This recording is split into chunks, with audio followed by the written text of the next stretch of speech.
Forget everything you've ever been taught about corporate strategy. Seriously, it's all a lie. You know how we usually picture boardrooms, right? A room full of geniuses playing 3D chess. We assume these billion-dollar companies are emotionless calculators. We assume every single global expansion is driven by this rigorous math, calculated down to the absolute final decimal. Yeah, absolutely wrong. The data completely blows that out of the water. These massive corporate giants, they're basically just high schoolers trying to sit at the cool kids' table. They suffer from massive peer pressure. And today in this explainer, we've got the hard numbers to prove it. Section 1. The Calculator Strategy Myth.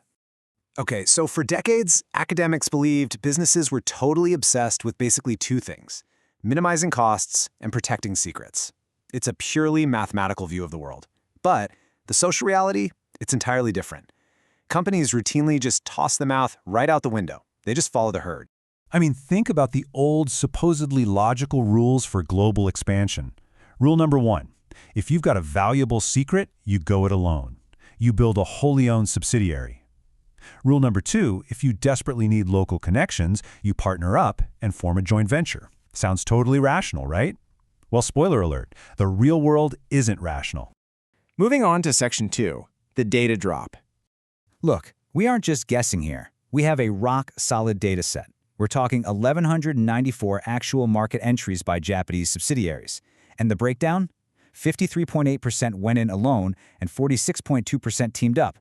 Now, on the surface, that looks like a perfectly calculated split, right? But wait until you see exactly why they made those choices. And keep this number in mind, 12.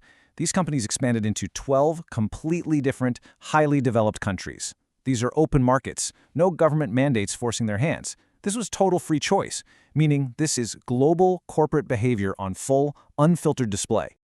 Section 3. The corporate copycat reality. So when researchers actually dug into the why, the math completely fell apart. Instead, they found 3 highly unscientific ways corporations are actually making these huge choices. Number 1, they follow the herd. Number 2, they copy the cool kids. And number 3, they chase the winners. Honestly, it's just boardroom peer pressure. And this isn't just some wild theory I'm throwing at you. This is based on a landmark 2002 academic study by Jane W. Liu. We're talking rigorous modeling here. Math that literally proved, beyond a shadow of a doubt, that these top executives are constantly looking over their shoulders before signing off on any deals. So who exactly are they copying? Well, first, there's the masses. If 80% of companies are doing a joint venture, the rookies just blindly follow along. Safety in numbers, right? Second, they copy the profitable. If the absolute richest companies decide to go it alone, suddenly everybody wants to go it alone. And third, the proven. They'll just copy whoever turned a massive profit last year. There's zero calculated risk happening here. It's literally just looking out the window to see what the neighbors are up to. All right, Section 4, the experience plot twist. Which brings us to the ultimate question. Do companies eventually stop copying once they gain some real experience? Like, do they finally sit down, open up the spreadsheets, and actually do the hard math? Well, here is exactly where the data gets fascinating. See, inexperienced firms look outward. They're terrified of making a mistake, so they copy their competitors. But experienced firms? They actually stop looking at others entirely. They start looking inward. And here is the absolute plot twist of the whole thing.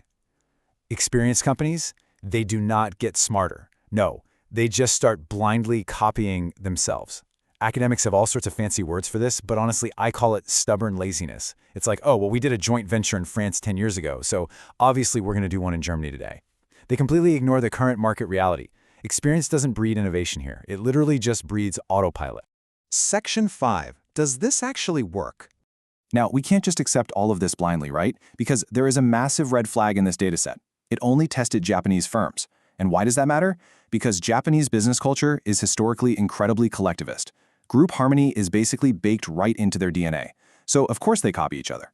The real million-dollar question here is, would fiercely individualistic American or European companies do the exact same thing? Because frankly, this specific study doesn't actually prove that. But you know, the overarching takeaway here is totally undeniable. The idea of the perfectly rational business, it's a complete myth. Corporate strategy is heavily polluted by emotion, by peer pressure, and by sheer habit. So I'll just leave you with this thought to chew on. If billion-dollar corporations are out there just blindly copying the cool kids to avoid doing the hard math, Whose strategy are you blindly copying right now?